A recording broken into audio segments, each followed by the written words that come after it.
Hello ladies and gentlemen of YouTube, it's Kanka the Great, coming at you with another YouTube worthy video. Today we're going to go over Skyforge. This is episode 3, so we're going over mounts, the advanced class system, upgrades, and we're touching a little bit on PvP. Today, the upgrade system, there's a 5-pronged upgrade system: accessories, weapons, rings, amulets, and trophies. Now, accessories, weapons, and rings are available to you at launch. Now, I must remind you all, this game is play to win, P-L-A-Y, not pay, play to win. So you have to play the game in order to unlock multiple scenarios. Now, with the amulets and the trophies, you have to wait till you're a higher level and you've progressed in the quest line to be able to unlock these. Now, the class system, there's multiple class systems. The basics are the Paladin, the Cryomancer, and the Lightbringer, which I've touched upon in previous episodes. But right now we're just going to focus on the Kinetic, the Slayer, the Archer, and the Necromancer. Necromancer is something that I really like. It's high DPS with a lot of damage over time effects being distributed throughout. The Kinetic is a close range hand and foot technique type of class, really DPS-y. Then there's a Slayer, which is like a thief or an assassin. Can also be called a ninja. It uses stealth and twin swords to be able to attack. The Archer, as you may expect, is an archer that has a bow, and you use bows and arrows to attack your enemy. What I really wanted to talk upon was our mounts. We finally got our mounts.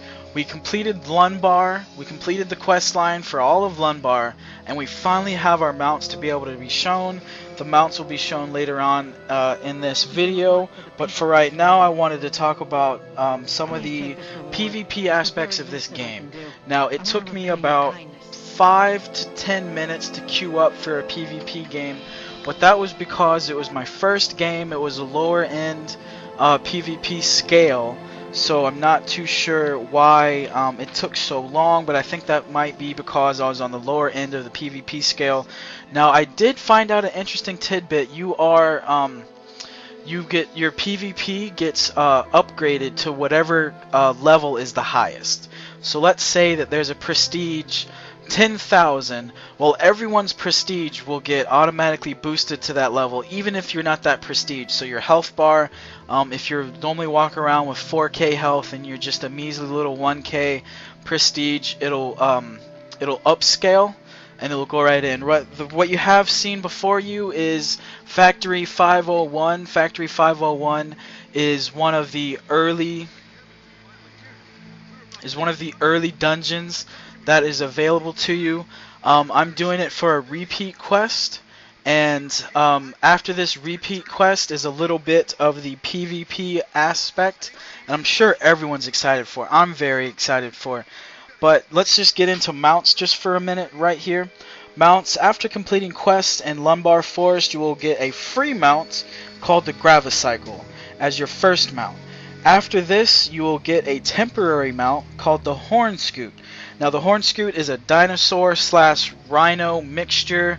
It looks like some type of off form of a rhino, and a dinosaur had a baby. It's very armored, very slow, and this is their first encounter of the boss fight. If I have any tips at all, is it's not to be a goofball like me. I was on my mount, I was messing around, I was recording, and I thought I could be the big hero guy, and you're not supposed to be able to do that. You're supposed to, whatever your role is for that dungeon, if you are a tank, then I heavily suggest that you be doing taking all of the damage, making sure that all of the monsters are attacking you instead of your DPS teammates. Luckily, we had 2 off tanks and another person that could support us for our DPS. But this boss wasn't too hard. It was basically minion spawns. Kept on spawning a bunch of minions, and I would knock them back with my right click and hold. That's my Paladin charge. I use that a lot to knock down my enemy opponents. And the boss, you can see his HP is melting once his shield has been reduced. But we're getting to the PvP. This is what I'm really excited for. is I'm a PvP player. I love PvP to death. It's my preferred game type. The only reason I haven't brought PvP to you guys is I wanted to learn the game a little bit more before I actually presented the PvP side of things, before I showed you my elite epic skills. Just kidding. I don't have any kind of skill in this game right now, as you can probably tell. But here's my clip. Basically, you run into the middle to get a power boost. I'll start to glow red, as you see right there. Run up on this Chronomancer, dash and dive in. They seems like they're fighting each other before, so the other Cryomancer runs away. And I start focusing on this Cryomancer with the increased damage bonus that I have. So I'm already a tanky class, and with that damage bonus you really put in a lot of heat. I'm just trying to keep the pressure on them, reapplying my shields every time they come up. Just keep on keeping the pressure on them, and there you go. And she is almost dead. She's trying to run away, stone me, trying to put me in ice crystals, but it's not working. So she goes down. That's number one. I see these two fighting over here, so I think, let me try to pick up the kill.